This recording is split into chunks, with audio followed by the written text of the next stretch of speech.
नमस्कार साथियों, मैं सोनी चौधरी एक बार फिर आप सभी का हार्दिक स्वागत करता हूं आपके अपने परिवार एसएससी मेकर पर। उम्मीद करता हूं कि आप सभी अच्छे होंगे। और आज है 12 जून और आज हम डिस्कस करने वाले हैं 12 जून के करंट अफेयर्स जो आपके लिए होने वाले हैं काफी महत्वपूर्ण। आप चाहे वनडे जो भी आप वनडे एग्जाम की तैयारी कर रहे हैं, चाहे एसएससी हो, बैंक हो, आपका UP police, Delhi police, UPSI या अन्य जो states SI exam, police constable exam जो आते हैं उनके लिए आपके लिए उनके लिए जो ये वीडियो है महत्वपूर्ण होने वाली है। तो चलिए स्टार्ट करते हैं आज की जो सेशन है। देखते हैं पहला क्वेश्चन क्या है। पहला क्वेश्चन है इंडो यूके कल्चर के लिए किसे ब्रांड एम्बेसडर नियुक्त किया गया है। यानी कि जो इंडो यूके जो हमारे रिलेशन है ब्रिटेन के साथ में, उसके लिए जो ब्रांड एम्बेसडर नियुक्त किया गया है वो किसे किया गया है? AR रहमान को। ये आपको ध्यान रखना है, किसे नियुक्त किया गया है? AR रहमान को। इसके अलावा आप ध्यान रखेंगे जो AR रहमान है इन्हें गंगा दर्शन अवार्ड से भी सम्मानित किया गया है। किस अवार्ड से? गंगा दर्शन अवार्ड से इन्हें सम्मानित किया गया है। ये आपको ध्यान रखना है। इसके अलावा आप ध्यान रखेंगे जो इंडो है यानी कि जो यूके है, यूनाइटेड किंगडम, इसके जो प्रधानमंत्री हैं बोरिस जॉनसन, इनके खिलाफ अभी हाल ही में प्रस्ताव लाया गया था। कैसा प्रस्ताव? अविश्वास प्रस्ताव लाया गया था इनकी संसद के द्वारा कि जो हमारे प्रधानमंत्री हैं इन्होंने कोविड-19 जो एक महामारी है उसके नियमों का पालन नहीं किया। इसके चलते इनके खिलाफ क्या लाया गया? इनके खिलाफ लाया गया अविश्वास प्रस्ताव, लेकिन वो पास नहीं हुआ। ये भी आपको ध्यान रखना है, वो पास नहीं हो पाया। इसलिए अब इनका जो मतलब कार्यकाल है वो अभी लगातार यानी कि निरंतर बना रहेगा। ये आपको ध्यान रखना है। इसके अलावा आपको ध्यान रखना है जो हमारे महेंद्र सिंह धोनी है, पूर्व कप्तान, भारतीय क्रिकेट टीम के पूर्व कप्तान जो हैं, इन्होंने हाल ही में एक एरोस्पेस कंपनी है जो ड्रोन बनाती है उसमें साझेदारी ग्रहण की है। कौन सी कंपनी में? यह है गरुणा कंपनी। गरुणा एरोस्पेस जो कंपनी है इसमें इन्होंने साझेदारी अपनी की है, यानी कि पार्टनरशिप की है। ये आपको ध्यान रखना है। और इंडो यूके कल्चर के जो ब्रांड एम्बेसडर बनाए गए, कौन बनाए गए? ये AR रहमान। ये आपको याद रखना है। इसके अलावा आप ध्यान रखेंगे ये कौन है? ये एक संगीतकार है। ये भी आप ध्यान रखना है, ठीक है। तो ये कौन है? ये एक संगीतकार है। ये आपके लिए इंपॉर्टेंट क्वेश्चन है क्योंकि इन्हें हाल ही में गंगा दर्शन अवार्ड से भी सम्मानित किया गया। ये भी आपको ध्यान रखना है, ठीक है। देखते हैं नेक्स्ट क्वेश्चन क्या है। नेक्स्ट क्वेश्चन है हमारा विश्व बाल श्रम निषेध दिवस कब मनाया गया? यानी कि जो आप बाल जो बच्चे हैं यानी कि जिनकी एज कितनी है 17 साल से जो कम है वे बाल में आएंगे, यानी कि बालक में आएंगे, बालक कैटेगरी में आएंगे। और इनसे जो श्रम कराते हैं उसके लिए, उस जागरूकता को बढ़ाने के लिए ये 12 जून को मनाया जाता है। ये भी आपको ध्यान रखना है। कब मनाया जाता है? 12 जून को मनाया जाता है। ये आप ध्यान रखेंगे। इसके अलावा आपसे पूछ सकता है कि पहली बार जो बाल श्रम दिवस है ये कब मनाया गया? तो ये 2002 में मनाया गया। कब? 2002 में मनाया गया। और इससे जो मनाने की शुरुआत की गई ये ILO के द्वारा की गई। ये भी आपको ध्यान रखना है। ये ILO है क्या? ये भी आपसे पूछ सकता है। तो आपको ध्यान रखना है ये है इंटरनेशनल लेबर ऑर्गेनाइजेशन। ये क्या है? International labour organisation. ये आपको ध्यान रखना है। और इसकी स्थापना हुई 1919 में। ये भी आप ध्यान रखेंगे। इसका हेडक्वार्टर आपसे पूछ सकता है कि ILO का हेडक्वार्टर कहां पर स्थित है? तो ये आपका जिनेवा, स्विट्जरलैंड में स्थित है। ये भी आपको ध्यान रखना है। इसके अलावा आपसे पूछ सकता है इसके अध्यक्ष या इसके DG या महानिर्देशक कौन है? तो ये हैं आपके गाय राइडर। ये आप ध्यान रखेंगे। ये कौन है? ये है गाय राइडर। ये आप ध्यान रखेंगे, ठीक है। तो ये आपके लिए इंपॉर्टेंट क्वेश्चन है। क्यों? क्योंकि ये विश्व बाल जो श्रम निषेध है, आप देखते होंगे आजकल आप किसी ढाबे पे, होटल पे जाते हो तो वहां आपको 17 साल से कम बच्चे आपको काम करते मिलेंगे, या आप फैक्ट्री में जाओगे तो वहां पर आपको ये बच्चे काम करते हुए मिलेंगे। क्यों? क्योंकि ये जो इनकी जो कॉस्ट है यानी कि रखने की जो कीमत है वो अन्य के मुकाबले कम है।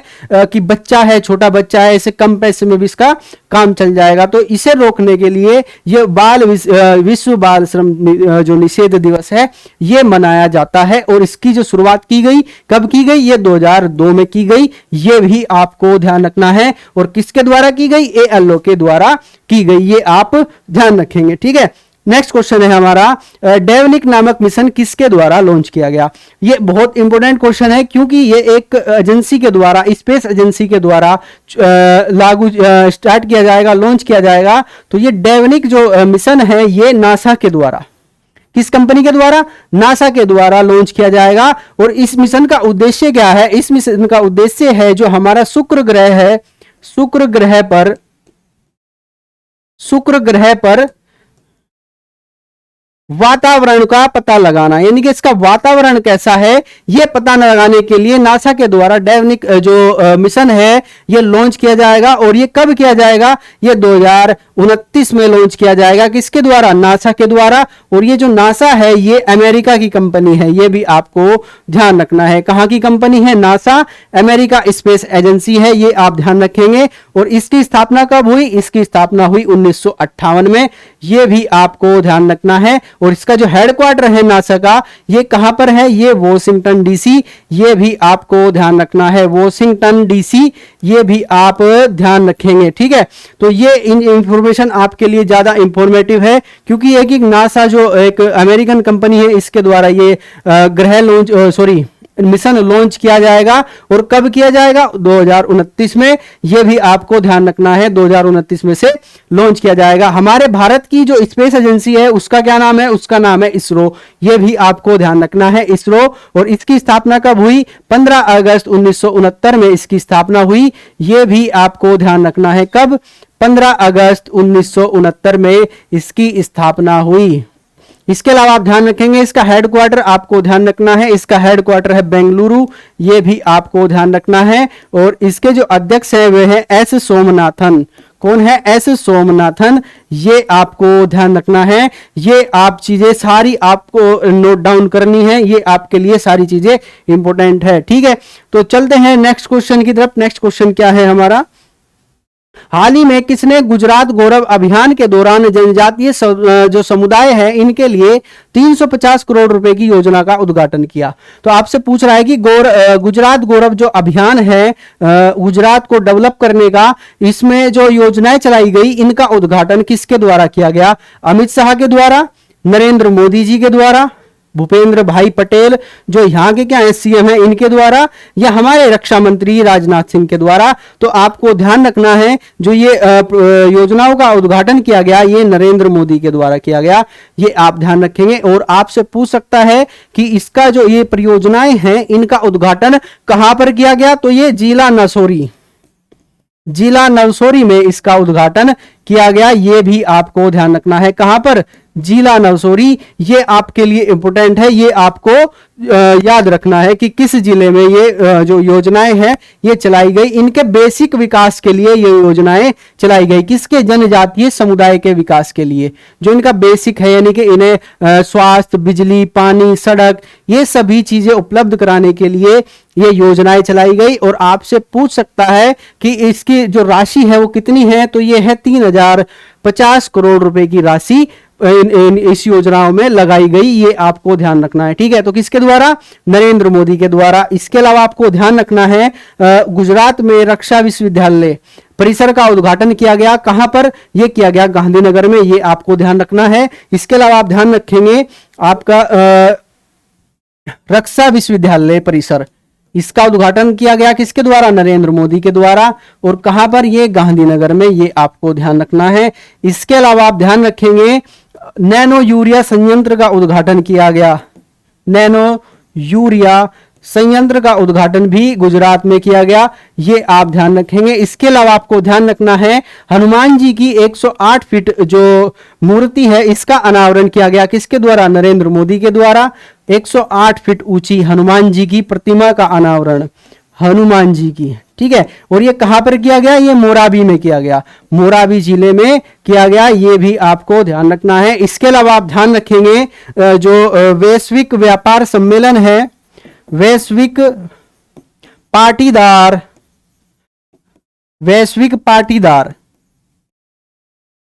व्यापार सम्मेलन, इसका आयोजन कहां किया गया, यह भी आपका सूरत में किया गया, और इसका भी उद्घाटन नरेंद्र मोदी जी के द्वारा किया गया, ये भी आपको ध्यान रखना है। ये आप जो ये गुजरात के करंट इशू हैं जिन पर हाल ही फिलहाल में आपसे क्वेश्चन पूछे जा सकते हैं आपके अपकमिंग एग्जाम जो भी है, चाहे आपका एसएससी एमटीएस हो या आने वाले जो भी एग्जाम है उनमें यहां से क्वेश्चन आपसे पूछ सकता है, तो ये आपके लिए इंपॉर्टेंट है, ये आपको ध्यान रखना है। नेक्स्ट क्वेश्चन देखते हैं, नेक्स्ट क्वेश्चन क्या है।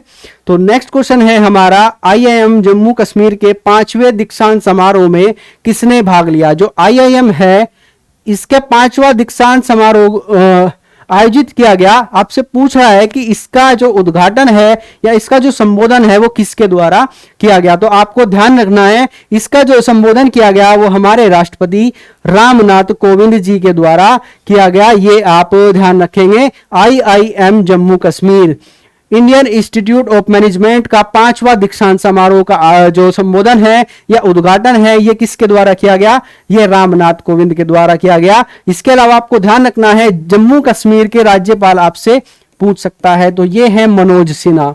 कौन है, मनोज सिन्हा, ये आपको ध्यान रखना है। इसके अलावा आपको ध्यान रखना है जो हमारा जम्मू कश्मीर राज्य था ये एक पूरा राज्य था, लेकिन अब क्या हुआ, अब इसको 2 पार्ट में डिवाइड कर दिया, एक इसका यूटी बना दिया और एक दूसरा 2 यूटी में से परिवर्तित कर दिया। कौन कौन से, एक तो लद्दाख और एक जम्मू कश्मीर। आपको ध्यान रखना है ये कब हुआ, ये हुआ 31 अक्टूबर 2019 में, ये भी आपको ध्यान रखना है कब, 31 अक्टूबर 2019। और 31 अक्टूबर को एकता दिवस मनाया जाता है, ये भी आपको ध्यान रखना है। एकता दिवस कब मनाया जाता है, 31 अक्टूबर को मनाया जाता है, ये भी आपको ध्यान रखना है। इसके अलावा आपको ध्यान रखना है जो जम्मू कश्मीर का कठुआ जिला है, कठुआ जिला, यहां पर बायोटेक पार्क का उद्घाटन किया गया और ये उत्तर भारत का पहला बायोटेक पार्क है, ये भी आपको ध्यान रखना है।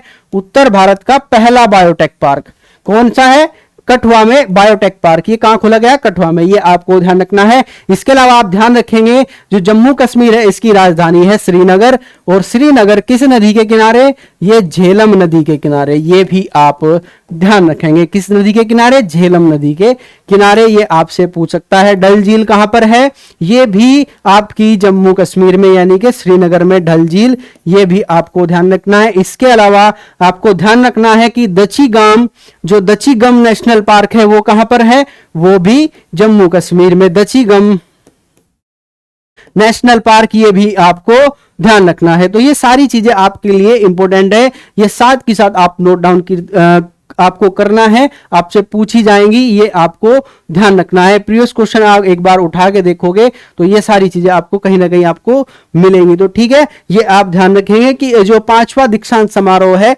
इसका उद्घाटन किसने किया, तो ये हमारे जो राष्ट्रपति हैं रामनाथ कोविंद जी, इनके द्वारा किया गया, ये आपको ध्यान रखना है। नेक्स्ट क्वेश्चन है हमारा, विश्व स्तर पर आयोजित सेल्फी विद डॉटर कार्यक्रम किस राज्य में आयोजित किया गया।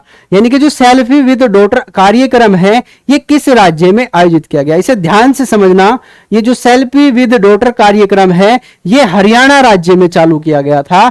कब किया गया था, ये किया गया था 2007 में, ये भी आपको ध्यान रखना है। इसका उद्देश्य क्या था, इसका उद्देश्य था कि जो लड़कियां हैं, ये जो बच्चियां हैं, इनको मुख्य धारा में लाना, बच्चियों को मुख्य धारा में लाना। आप सभी जानते हैं कि हमारे भारत में जो सेक्स रेशो है वो सबसे कम किस राज्य का है, वो हरियाणा का है।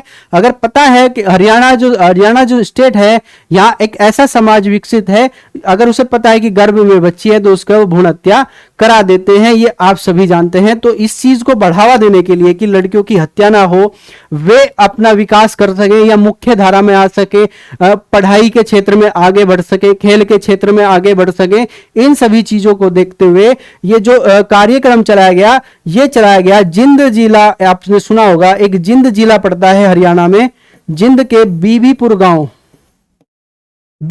गांव में ग्राम पंचायत के द्वारा यह कार्यक्रम 2007 में चलाया गया था, यह भी आपको ध्यान रखना है। और यह एक अंतर्राष्ट्रीय स्तर का एक सम्मेलन या कार्यक्रम बन चुका है। इस बार इसमें टोटल 242 छात्राओं ने भाग लिया, जो भारत से अलग अन्य देशों की भी छात्राएं थी, जैसे अमेरिका, कनाडा, बांग्लादेश, नेपाल। इन छात्राओं ने भी इसमें वर्चुअली भाग लिया, ये आपको ध्यान रखना है। तो ये किस राज्य की स्कीम है? ये हरियाणा राज्य की। लड़कियों को पढ़ाने के लिए, उन्हें मुख्य धारा में लाने के लिए ये स्कीम चलाई गई, सेल्फी विद डॉटर, यानी कि उसके पेरेंट्स जो है अपनी बच्ची के साथ सेल्फी लेंगे कि ये मतलब बढ़ावा देने के लिए कि बच्ची है, उन्हें आप गर्भ में ना मारें, इसका बढ़ावा देने के लिए ये कार्यक्रम चलाया गया। ठीक है, तो ये सारी चीजें आप ध्यान रखेंगे। ये कि सेल्फी विद डॉटर जो कार्यक्रम है ये किस राज्य सरकार का है? ये हरियाणा सरकार का है। और हरियाणा के पंचकुला में कौन से खेल हुए? भी पंचकुला, ये आपका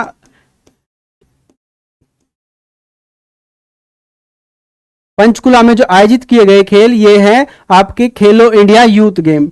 ठीक है, खेलो इंडिया यूथ गेम का आयोजन किया गया, ये आपको ध्यान रखना है। ठीक है, ये आप ध्यान रखेंगे। नेक्स्ट क्वेश्चन है आपका, विश्व बेस्ट स्कूल अवार्ड नवाचार की श्रेणी में किस स्कूल को सम्मानित किया गया है? आपको बताना है कि जो विश्व में सबसे अच्छे स्कूल हैं उनकी एक लिस्ट जारी की गई, तो उसमें भारत का कौन सा जो स्कूल है वो टॉप 10 में आया, ये आपको ध्यान रखना है। और किस श्रेणी में? नवाचार यानी कि इनोवेशन की श्रेणी में सबसे फर्स्ट या टॉप 10 में आने वाला भारत का कौन सा स्कूल है? तो आपको ध्यान रखना है ये SDV स्कूल लाजपत नगर दिल्ली, ये आपको ध्यान रखना है। लाजपत नगर दिल्ली का ये स्कूल है, ये नवाचार की श्रेणी में फर्स्ट आने वाला है, यानी कि टॉप 10 की श्रेणी, जो टॉप 10 स्कूल पूरे विश्व में रखे गए उनमें ये टॉप 10 नंबर पर है, ये आपको ध्यान रखना है। और ये जो विश्व बेस्ट स्कूल कार्यक्रम है ये किसके द्वारा चलाया गया? ये ब्रिटेन के द्वारा चलाया गया। ब्रिटेन यानी कि किसके? इंग्लैंड के द्वारा चलाया गया, ये भी आपको ध्यान रखना है। किसके द्वारा? इंग्लैंड के द्वारा। ठीक है, तो ये आप ध्यान रखेंगे। तो SDV primary school Lajpat Nagar Delhi, ये आप ध्यान रखेंगे। ठीक है, इसके अलावा आपको ध्यान रखना है सबरी मिशन जो स्कूल है ये भी टॉप 10 की श्रेणी में है, ये नवाचार की श्रेणी में है। ठीक है, ये तो हो गया आपका नवाचार की श्रेणी में, लेकिन जो ये सबरी स्कूल है ये किस श्रेणी में है ये भी आपसे पूछ सकता है। तो ये विपरीत परिस्थितियों में, विपरीत परिस्थिति जो आई यानी कि विपरीत परिस्थितियों का सामना करने के लिए इस श्रेणी में इसे अवार्ड दिया गया। विपरीत परिस्थिति में दृढ़ता दिखाने के लिए इस स्कूल को अवार्ड दिया गया, ये आपको ध्यान रखना है। साबरी मिशन स्कूल ये हावड़ा में स्थित है, हावड़ा पश्चिम बंगाल। ठीक है, ये आपको ध्यान रखना है, हावड़ा पश्चिम बंगाल, ये आपके लिए इंपॉर्टेंट है, ये आपको ध्यान रखना है, हावड़ा पश्चिम बंगाल। ठीक है, ये आप ध्यान रखेंगे। नेक्स्ट, UN महासचिव द्वारा किसे डिजिटल प्रौद्योगिकी विचार के लिए दूत नियुक्त किया गया? यानी कि UN के द्वारा डिजिटल प्रौद्योगिकी विचार के लिए किसे दूत बनाया गया? तो ये आपको ध्यान रखना है, ये दूत बनाए गए अमनदीप सिंह। कौन है? अमनदीप सिंह, ये आप ध्यान रखेंगे। अमनदीप सिंह को डिजिटल प्रौद्योगिकी विचार के लिए दूत बनाया गया। इसके अलावा आप ध्यान रखेंगे कि UN आपसे पूछ सकता है कि UN इसकी स्थापना कब हुई? तो आपको ध्यान रखना है 24 अक्टूबर 1945 को इसकी स्थापना की गई, ये आप ध्यान रखेंगे। इसके अलावा आपसे पूछ सकता है इसका जो हेडक्वार्टर है वो कहां पर है? ये न्यूयॉर्क में, ये भी आपको ध्यान रखना है। इसके अलावा आपसे पूछ सकता है इसके जो अध्यक्ष हैं वो कौन है? तो एंटोनियो गुटेरस इसके अध्यक्ष हैं, ये भी आप ध्यान रखेंगे। एंटोनियो गुटेरस, एंटोनियो गुटेरस, ये भी आपको ध्यान रखना है। इसके अलावा आपको ध्यान रखना है भारत ने UN में हिंदी को बढ़ावा देने के लिए कितनी राशि वहां पर दी, या हिंदी को बढ़ावा देने के लिए कितनी राशि का अनुदान दिया? ये है 8 लाख डॉलर, ये भी आपको ध्यान रखना है। 8 लाख डॉलर हिंदी को बढ़ावा देने के लिए UN में अनुदान दिया गया। किसके द्वारा? भारत सरकार के द्वारा यह अनुदान दिया गया। इसके अलावा आप ध्यान रखेंगे UN में भारत के जो राजदूत हैं वो कौन है? TS त्रिमूर्ति, ये भी आपको ध्यान रखना है, TS त्रिमूर्ति। इसके अलावा आपको ध्यान रखना है जो UN का शांति लिस्ट है, यानी कि UN द्वारा एक शांति स्थापित करने के लिए, शांति स्थापित करने के लिए एक लिस्ट जारी की गई। इसका मतलब यह है कि कौन सा देश विश्व में शांति चाहता है, यह लिस्ट जारी की गई उसके कार्यों के द्वारा। तो ये इस लिस्ट में सबसे पहले नंबर पर है बांग्लादेश, दूसरे नंबर पर है नेपाल और तीसरे नंबर पर है भारत।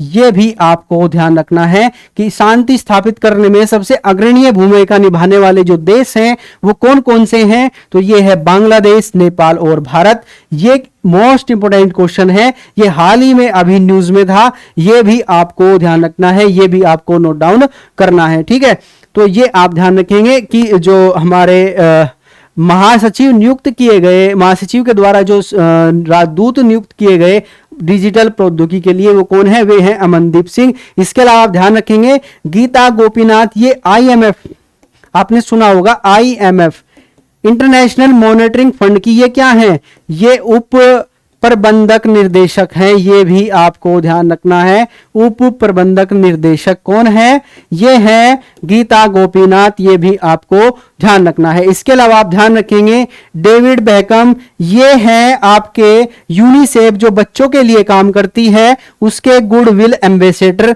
ये भी आपको ध्यान रखना है। ये कौन है, ये आपके गुडविल एम्बेसडर हैं यूनिसेफ के। किसके, यूनिसेफ के। ये भी आपको ध्यान रखना है, यूनिसेफ के गुडविल एम्बेसडर। ठीक है, ये आप ध्यान रखेंगे, बिल्कुल ये आपको ध्यान रखना है। ठीक है, नेक्स्ट क्वेश्चन है आपका, ड्रोन नीति को मंजूरी देने वाला भारत का पहला कौन सा राज्य बना। आपको ध्यान रखना है जो ड्रोन नीति है इसको मंजूरी देने वाला भारत का पहला राज्य ये आपका हिमाचल प्रदेश बना। कौन सा बना, हिमाचल प्रदेश। ये आपको ध्यान रखना है। इसके अलावा आप ध्यान रखेंगे कि भारत में ड्रोन महोत्सव कब मनाया गया या किसने इसका उद्घाटन किया, तो ये नरेंद्र मोदी के द्वारा इसका उद्घाटन किया गया। ये आपको ध्यान रखना है। इसके अलावा आपसे पूछ सकता है इसका उद्घाटन कहां पर किया गया, तो इसका उद्घाटन नई दिल्ली प्रगति मैदान में किया गया। यह भी आपको ध्यान रखना है, प्रगति मैदान नई दिल्ली। ठीक है, ये आपके लिए इंपॉर्टेंट क्वेश्चन है। और भारत का एकमात्र पहला राज्य जिसने ड्रोन नीति को मंजूरी दी ये कौन सा है, तो ये है आपका हिमाचल प्रदेश। ये भी आप ध्यान रखेंगे, कौन सा, हिमाचल प्रदेश। और आपको ध्यान रखना है कि हिमाचल प्रदेश के जो छठा दीक्षांत समारोह हुआ, छठा विश्वविद्यालय दीक्षांत समारोह, ये किसने इसका संबोधन किया या किसने इसका उद्घाटन किया, तो नरेंद्र मोदी के सॉरी हमारे जो राष्ट्रपति हैं रामनाथ कोविंद के द्वारा इसका उद्घाटन किया गया। इसके अलावा आपको ध्यान रखना है यहां पर जिप्सम के भंडार पाए गए। कहां पर, जिप्सम भंडार, जिप्सम भंडार कहां पाए गए, जिप्सम भंडार। ठीक है, ये पाए गए आपके लाहौल स्पीति जिले में।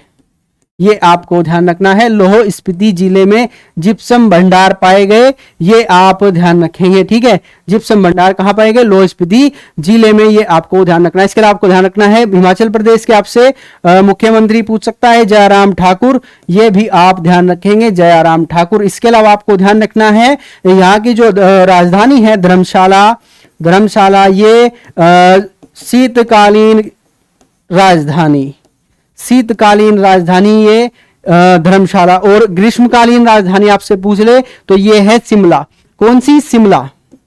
ग्रीष्मकालीन राजधानी है शिमला। ये भी आपको ध्यान रखना है। इसके अलावा आपको ध्यान रखना है हिमाचल प्रदेश के शिमला में विश्व का सबसे ऊंचा क्रिकेट स्टेडियम है चाहल, चाहल क्रिकेट स्टेडियम। विश्व का सबसे ऊंचा जो स्टेडियम है कौन सा है, चाहल स्टेडियम। ये आपको ध्यान रखना है। कहां पर है, धर्मशाला। ये भी आपको ध्यान रखना है। तो जो ड्रोन नीति अपनाने वाला भारत का पहला राज्य कौन सा है, ये है हिमाचल प्रदेश। ये आपको ध्यान रखना है। ठीक है, तो ये आपके लिए इंपॉर्टेंट है। ये सारी इंफॉर्मेशन आपकी करंट से रिलेटेड है, यानी कि हाल फिलहाल में होने वाली घटनाएं हैं, ये आपको नोट डाउन करनी है। ठीक है, तो नेक्स्ट क्वेश्चन देखते हैं। नेक्स्ट क्वेश्चन क्या है हमारा, नेक्स्ट क्वेश्चन है हमारा फेशिया, इसे बोलते हैं फेशिया, यानी कि FSSAI के द्वारा खाद्य सुरक्षा सूचकांक में पहला स्थान प्राप्त किसने किया है। यानी कि जो खाद्य सुरक्षा किस प्रदेश की सबसे अच्छी है ये आपसे पूछ रहा है। तो इसमें आपका तमिलनाडु फर्स्ट नंबर पर है, तमिलनाडु फर्स्ट है। ये आपको ध्यान रखना है। अगर मैं प्रदेश की बात करूं, ठीक है, अगर पूछ ले कि यूटी यानी कि केंद्र शासित प्रदेश में पहले नंबर पर कौन है, तो ये है आपका जम्मू कश्मीर। ये भी आप ध्यान रखेंगे, ये यूटी में है। अगर यहां से क्वेश्चन देखो कैसे बनेंगे, यहां से क्वेश्चन बनेंगे कि यूटी में केंद्र शासित, ऐसा केंद्र शासित प्रदेश कौन सा है जिसने खाद्य सुरक्षा में पहला स्थान प्राप्त किया, तो जम्मू कश्मीर, ठीक है। दूसरा आपसे पूछेगा कि राज्य में अगर पूछ ले तो ये तमिलनाडु, ये आपको ध्यान रखना है। तीसरा क्वेश्चन आपसे पूछ सकता है कि छोटे जो राज्य हैं हमारे, जिनकी जनसंख्या छोटी है, ऐसे राज्यों में पहले स्थान पर कौन है, तो ये गोवा, ये भी आपको ध्यान रखना है। छोटे राज्यों में क्या है, गोवा। ये आपके लिए इंपॉर्टेंट क्वेश्चंस हैं। सारे विश्व खाद्य सुरक्षा सूचकांक जो जारी किया गया, इसमें पहले नंबर पर है तमिलनाडु, ये भी आप ध्यान रखेंगे। दूसरा आपसे पूछ सकता है विश्व खाद्य सुरक्षा दिवस कब मनाया जाता है, तो ये आप 7 जून आपको ध्यान रखना है। 7 जून को विश्व खाद्य दिवस मनाया जाता है, ये भी आपको ध्यान रखना है, ठीक है। तो ये सारी चीजें आपके लिए क्या है, इंफॉर्मेटिव है। ये आप ध्यान रखेंगे कि पहला जो है राज्य कौन सा है, ये तमिलनाडु। अगर यूटी पूछ ले तो कश्मीर, जम्मू कश्मीर, ये भी आप ध्यान रखेंगे। दूसरा जो छोटे राज्य हैं इनमें पहले नंबर पर कौन है, इन पर है गोवा, ये भी आपको ध्यान रखना है। चीजें आपको समझ आ रही होंगी, जहां तक मैं उम्मीद कर रहा हूं। मैं आपको ऐसी चीजें प्रोवाइड कर रहा हूं जो आपके एग्जाम के लिए मोस्ट इंपोर्टेंट है, तो आपको ये बड़े ध्यान से देखना है।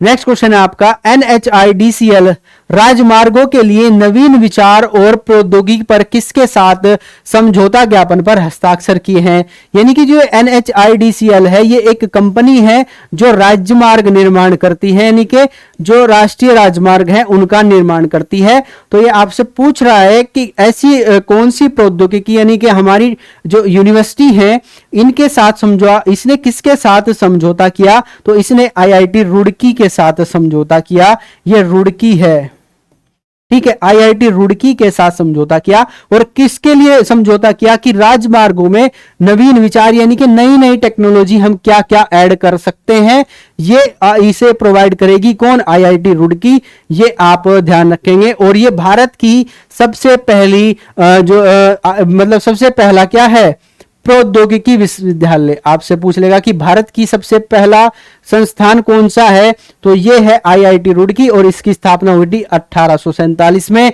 ये भी आप ध्यान रखेंगे, 1847। के अलावा आपको ध्यान रखना है जो IIT मद्रास है, इसने अभी क्या बनाया, एक रोबोट बनाया, उसका नाम आपसे पूछ सकता है। उसका नाम क्या है, इसका नाम है होमोसेप। और ये होमोसेप का जो बनाने का उद्देश्य था, जो हमारे मजदूर टाइप के लोग हैं, जो श्रमिक लोग हैं, वो टैंक की सफाई के दौरान उनकी मृत्यु हो जाती थी, उन चीजों को देखते हुए IIT मद्रास के द्वारा एक होमोसेप नामक रोबोट विकसित किया गया। अब जो सेफ्टी टैंक है या गटर है, उनमें मजदूर की जाने की आवश्यकता नहीं होगी, आने वाले टाइम में ये काम करेगा। तो ये आपको ध्यान रखना है, किसके द्वारा बनाया गया, ये IIT मद्रास के द्वारा बनाया गया, ये आप ध्यान रखेंगे, ठीक है। ये आपको ध्यान रखना है कि सबसे पुराना जो हमारा IIT है वो कौन सा है, रुड़की।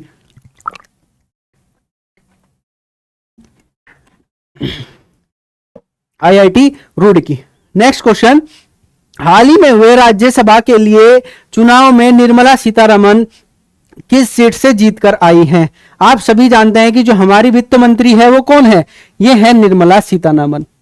हाल ही में राज्यसभा चुनाव हुए, ठीक है, ये किस सीट से जीतकर आई, ये आपसे पूछ लेगा कि इन्होंने किस सीट से चुनाव लड़ा, तो ये कर्नाटक से जीत कर आई, ये आपको ध्यान रखना है, कर्नाटक से ये जीत कर आई। इसके अलावा आप ध्यान रखेंगे कि जो राज्यसभा के चुनाव होते हैं ये अप्रत्यक्ष प्रणाली के द्वारा होते हैं, अप्रत्यक्ष प्रणाली के द्वारा, ठीक है। ये किसके द्वारा होते हैं, अप्रत्यक्ष प्रणाली के द्वारा, ये आपको ध्यान रखना है। तो किस सीट से जीत कर आई, ये कर्नाटक सीट से जीत कर आई, ये भी आपको ध्यान रखना है, बिल्कुल। नेक्स्ट क्वेश्चन है आपका, INMA, इसे बोलते हैं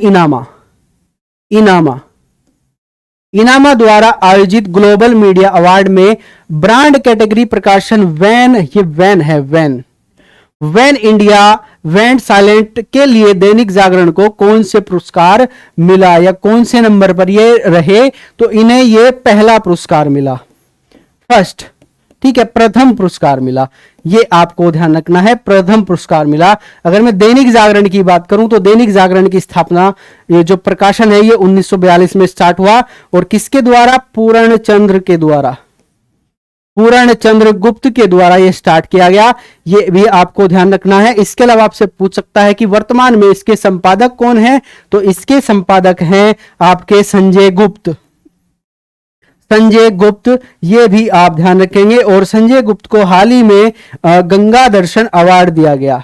कौन सा? गंगा दर्शन अवार्ड दिया गया, ये भी आपको ध्यान रखना है। इसके अलावा आप ध्यान रखेंगे गंगा दर्शन अवार्ड AR रहमान और संजय गुप्त को संयुक्त रूप से दिया गया। इसमें हमारे जो बाबा रामदेव जी हैं उन्हें भी गंगा दर्शन अवार्ड से सम्मानित किया गया था, ये भी आपको ध्यान रखना है। ये जो इनामा है ये एक अंतर्राष्ट्रीय पत्रकार एजेंसी है, यानी कि पत्रिका एजेंसी है, ये भी आपको ध्यान रखना है। अंतर्राष्ट्रीय संस्था है, ये भी आप ध्यान रखेंगे, आपसे पूछ सकता है। तो इसमें टोटल जो अवार्ड दिए गए दैनिक जागरण को वो 8 दिए गए, लेकिन जो ग्लोबल अवार्ड दिया गया यानी कि ग्लोबल मीडिया, ये जो अवार्ड दिया गया इसमें इन्हें गोल्ड मेडल मिला या प्रथम मिला, प्रथम स्थान इनका इसमें था, ये भी आपको ध्यान रखना है।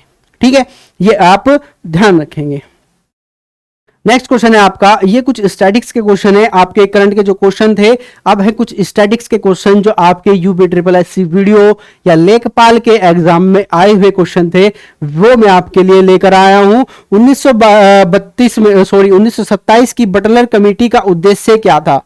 यह आपसे पूछ रहा है कि 1927 की जो बटलर समिति थी, कमेटी थी, उसका उद्देश्य क्या था? भारतीय सेना का आधुनिकीकरण करना, भारतीय कृषि का आधुनिकीकरण करना, भारतीय समाचार पत्रों का सेंसर पर लागू करना, भारतीय सरकार तथा देशी राज्यों के बीच संबंधों का सुधार करना। तो इसका जो बटलर समिति थी इसका मेन उद्देश्य था जो भारतीय सरकार तथा देशी राज्य हैं इनके बीच समन्वय स्थापित करना। क्या करना? समन्वय स्थापित करना, ये आप ध्यान रखेंगे।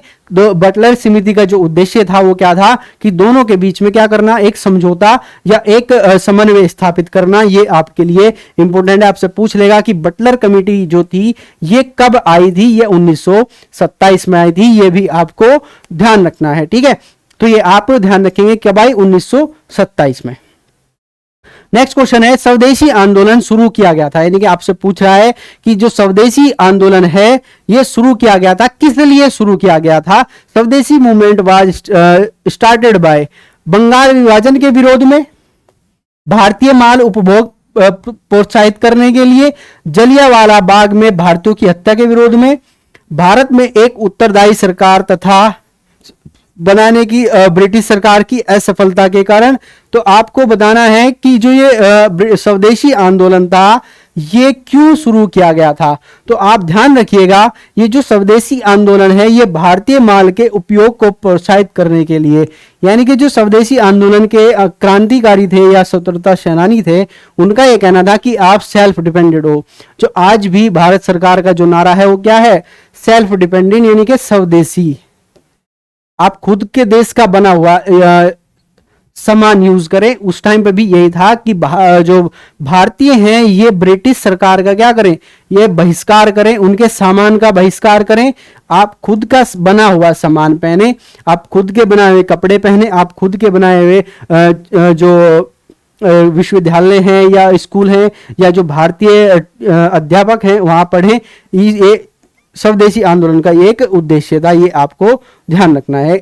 तो ये था स्वदेशी माल, यानी भारतीय माल के उपयोग को प्रोत्साहित करना, यानी कि अपने भारत का जो चीज है वो उसे प्रोत्साहित करना कि हम अपने भारत का ही सामान यूज करेंगे। ठीक है, नेक्स्ट क्वेश्चन है, किस वर्ष राष्ट्रीय गीत वंदे मातरम पहली बार गाया गया? ये मोस्ट इंपोर्टेंट क्वेश्चन है, आपसे पूछ सकता है कि जो हमारा राष्ट्रीय गीत है वंदे मातरम ये कब गाया गया? तो आपको ध्यान रखना है ये 1896 में पहली बार गाया गया था। ठीक है, 1896 में पहली बार गाया गया था। और कहां गाया गया था ये भी आप पूछ सकता है। तो ये राष्ट्रीय कांग्रेस के अधिवेशन में गाया गया था, ये भी आपको ध्यान रखना है। राष्ट्रीय कांग्रेस अधिवेशन के दौरान ये गाया गया था, ये भी आप ध्यान रखेंगे। इसके अलावा आप ध्यान रखेंगे 1905 स्वदेशी आंदोलन की शुरुआत। ठीक है, कब हुई? 1905 के बाद स्वदेशी आंदोलन की शुरुआत हुई, ये भी आपको ध्यान रखना है। और भारत आजाद हुआ 1947, यानी कि 15 अगस्त 1947 को भारत आजाद हुआ, ये भी आप ध्यान रखेंगे। कब हुआ? 15 अगस्त 1947 में ये आजाद हुआ, ठीक है, ये आपको ध्यान रखना है। नेक्स्ट क्वेश्चन है आपका, भारतीय संविधान की तीसरी अनुसूची का संबंध किससे है?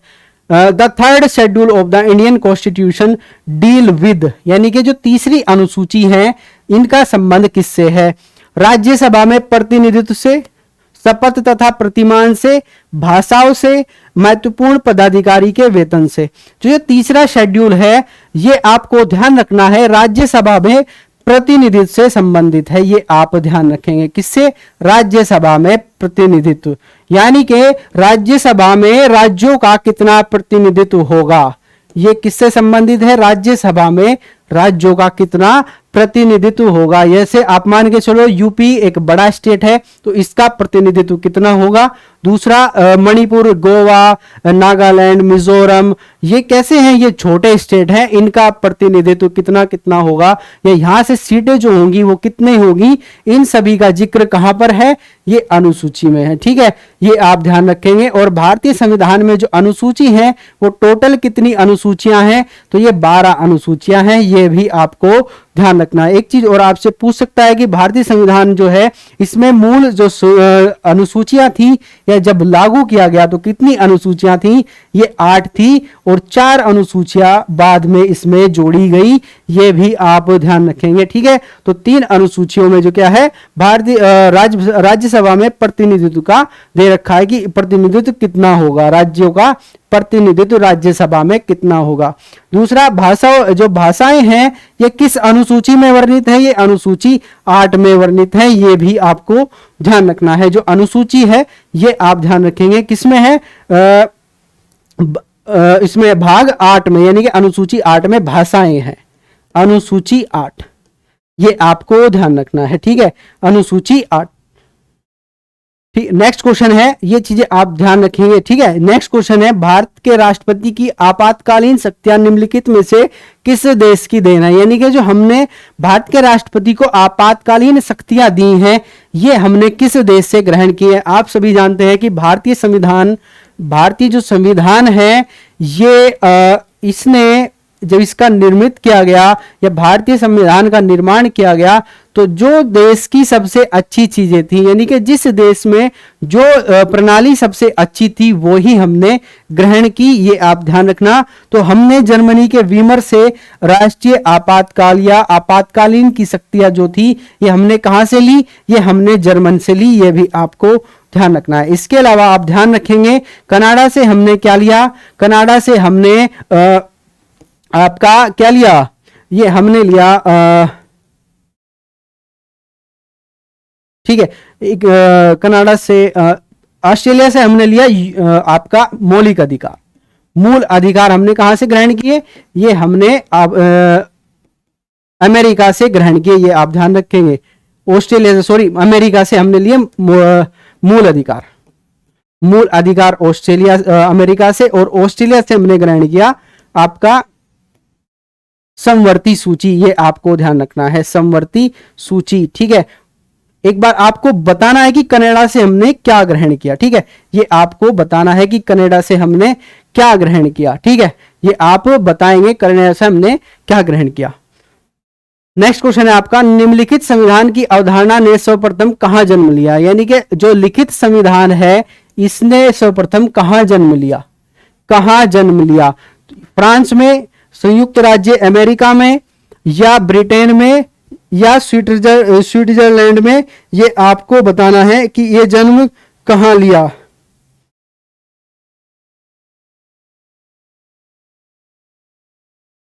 ठीक है, तो आपको ध्यान रखना है ये जो जन्म लिया गया लिखित संविधान का, ये आपका अमेरिका में, यानी कि जो सबसे पहला जो संविधान लिखित था ये किस देश का था? ये अमेरिका का था। किसका?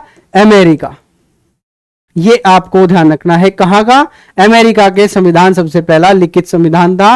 और ब्रिटेन से हमने संसदीय प्रणाली ग्रहण की, संसदीय प्रणाली कहां से ग्रहण की? ये ब्रिटेन से ग्रहण की, ये भी आप ध्यान रखेंगे। और आपका फ्रांस से हमने क्या लिया था? आपातकालीन शक्तियां। आपातकालीन शक्तियां, ये आपको ध्यान रखना है। आपातकालीन शक्तियां हमने कहां से ग्रहण की? तो ये हमने आपका फ्रांस से ग्रहण की, ये आपको ध्यान रखना है। ठीक है, तो कहां से ली? ये फ्रांस से। अमेरिका से हमने क्या लिया? अमेरिका से हमने लिया लिखित संविधान की अवधारणा। और जो हमारे मूल अधिकार हैं वो भी हमने कहां से लिए? वो भी हमने अमेरिका से ग्रहण किए, ये आपको ध्यान रखना है। नेक्स्ट क्वेश्चन है आपका, संविधान का कौन सा अनुच्छेद मंत्रिपरिषद के गठन के बारे में आधारभूत नियमों का निर्धारित करता है? यानी कि जो मंत्रिपरिषद है, इनके गठन का जो जिक्र है वो इनमें से किस अनुच्छेद में है? अनुच्छेद 26, अनुच्छेद 32, अनुच्छेद 75 या अनुच्छेद 356? तो आपको ध्यान रखना है, जो मंत्रिपरिषद के गठन का जिक्र है वो अनुच्छेद 75 में है। ठीक है, अनुच्छेद 75 में। और इसमें प्रावधान है कि प्रधानमंत्री जिनकी सिफारिश करेंगे, प्रधानमंत्री जिन मंत्रियों की क्या करेंगे? सिफारिश करेंगे, राष्ट्रपति उन्हीं को शपथ दिलाएंगे। मंत्री की जो शपथ दिलाई जाएगी वो कब दिलाई जाएगी? जब प्रधानमंत्री उनकी सिफारिश करेंगे कि भाई जो हमारे गृह मंत्री हैं ये व्यक्ति होगा, हमारे जो वित्त मंत्री हैं ये व्यक्ति होंगे। तो जो भी ये डिसाइड करेंगे प्रधानमंत्री, उसके बाद ही मंत्रिपरिषद का गठन होगा। और इन्हें शपथ कौन दिलाता है? तो इन्हें शपथ दिलाते हैं हमारे राष्ट्रपति। ये भी आपको ध्यान रखना है, शपथ कौन दिलाता है? राष्ट्रपति। ठीक है, आपको बताना है कि जो मंत्री हैं इनसे पद विमुक्त या पद से पदच्युत कराने का जो प्रक्रिया है वो क्या है? यानी कि इन्हें पद से कौन हटा सकता है? मान के चलो हमारे गृह मंत्री हैं, तो इन्हें पद से कैसे हटाया जाएगा? आपको कमेंट में बताना है कि इन्हें कौन हटाता है? राष्ट्रपति, प्रधानमंत्री, इनमें से कौन इन्हें हटाता है अपने पद से? ये भी आपको बताना है। ठीक है, और आपको बताना है कि अनुच्छेद 26 में क्या प्रावधान है। ये एक मूल अधिकार है, तो आपको बताना है कि अनुच्छेद 26 में क्या प्रावधान है। इसके अलावा आपको बताना है कि भारत में कितनी बार राष्ट्रीय आपात घोषित हुआ? भारत में कितनी बार राष्ट्रीय आपात घोषित हुआ, ये आपको बताना है। ठीक है, ये आपको बताना है। नेक्स्ट क्वेश्चन है आपका, नागरिकता प्राप्त करने के लिए शर्तें निर्धारित करने वाला सक्षम निकाय है। यानी कि जो आप नागरिकता संबंधी प्रावधान है इन्हें कौन निर्धारित करता है? ये आपसे पूछ रहा है कि इन्हें कौन निर्धारित करता है? चुनाव आयोग, राष्ट्रपति, संसद या संसद और विधानसभाएं? तो आपको ध्यान रखना है जो नागरिकता संबंधी प्रावधान है इन पर हमेशा जो नियम बनाएगी हमारी संसद बनाएगी। कौन बनाएगी? हमारी संसद। ये आपको ध्यान रखना है, ये हमारी संसद इन पर नियम बनाती है, ये आपको ध्यान रखना है। इसके अलावा आप ध्यान रखेंगे जो नागरिकता है ये हमने कहां से ग्रहण की? ये हमने ग्रहण की ब्रिटेन से। कहां से? ब्रिटेन से। और ये किस भाग में वर्णित है? ये भाग 2 में वर्णित है, ये भी आप ध्यान रखेंगे। इसके अलावा आप ध्यान रखेंगे जो नागरिकता संबंधी प्रावधान है ये अनुच्छेद 5 से 11 में वर्णित है, ये भी आप ध्यान रखेंगे। कहां से कहां तक? 5 से 11 तक वर्णित है। और कहां से ग्रहण की? ये हमने ब्रिटेन से ग्रहण की, भाग 2 में ये वर्णित है, ये भी आपको ध्यान रखना है। ठीक है, ये भाग 2 में वर्णित है। नेक्स्ट क्वेश्चन है, संसद के कितने सत्र होते हैं? एक क्वेश्चन और है शायद, नहीं यही है। संसद के कितने सत्र होते हैं? आपको बताना है कि जो हमारी संसद है इसके कितने सत्र होते हैं। बजट सत्र, मानसून सत्र, शीतकालीन सत्र या उपयुक्त सभी? तो आपको ध्यान रखना है कि हमारे जो बजट सत्र है, मानसून सत्र है और शीतकालीन सत्र है, यानी कि ये सभी हमारे क्या हैं? सत्र होते हैं। ये आपको ध्यान रखना है। 3 सत्रों में हमारी संसद चलती है, ये भी आप ध्यान रखेंगे। कौन कौन से सत्र हैं आपसे पूछ ले तो बजट सत्र, मानसून सत्र और आपका शीतकालीन सत्र, ये आपको ध्यान रखना है। ठीक है, इसके अलावा आपको ध्यान रखना है, कल मैंने आपसे आपको एक क्वेश्चन बताया था कि जो दल बदल कानून है, दल बदल कानून, ठीक है, ये जो है ये कहां वर्णित है? तो ये आपका 12वीं अनुसूची में वर्णित है। और ये किस संविधान संशोधन के द्वारा जोड़ा गया? ये जोड़ा गया आपका 52वें संविधान संशोधन द्वारा 1985 में। और शायद मेरे ध्यान ऐसा है कि मैंने आपको 1989 आपको बताया, वो बाय मिस्टेक हुआ, ये आप एक बार सही कर लीजिएगा कि 52वां संविधान संशोधन 1985, क्योंकि मैंने बच्चों के कमेंट्स देखे तो उसमें 1985 राइट आंसर, मैंने 1989 आंसर दिया हुआ है, तो वो आपको ध्यान रखना है। 1989 नहीं है, 1989 में 61वां संविधान संशोधन हुआ था। कौन सा? 61वां संविधान संशोधन, 61वां 1989 में, ये भी आप ध्यान रखेंगे। कौन सा हुआ था? 61वां संविधान संशोधन, ये आप ध्यान रखना है। और 52वां संविधान संशोधन कब हुआ? ये हुआ 1985 में, ये भी आप ध्यान रखेंगे। और ये किससे संबंधित है? ये संबंधित है आपका दल बदल कानून से, दल बदल कानून से संबंधित है, ये भी आपको ध्यान रखना है। दल बदल कानून से ये संबंधित है, ठीक है। तो ये आज आपकी कुछ करंट अफेयर्स और कुछ स्टैटिक्स के क्वेश्चन थे जो आपके लिए इंपॉर्टेंट थे, ये आपको ध्यान रखना है। क्वेश्चन छूटा हुआ है, ठीक है। तो ये क्वेश्चन थे आपके कुछ करंट अफेयर्स और स्टैटिक्स के जो आपके लिए इंपॉर्टेंट थे, और आप ये सारी चीजें नोट डाउन करते चलिए, क्योंकि ये सारी चीजें आपके एग्जाम के लिए बहुत इंपॉर्टेंट है, बहुत ज्यादा इंपॉर्टेंट होने वाली है। तो चलिए आज का सेशन यहीं समाप्त करते हैं। जो आपका सेशन है ये आप एक बार लाइक व शेयर जरूर कीजिएगा, और कल मिलते हैं फिर सुबह 6 बजे करंट अफेयर्स की क्लास के साथ, सुबह 6 बजे। जब तक के लिए नमस्कार, जय हिंद, जय भारत।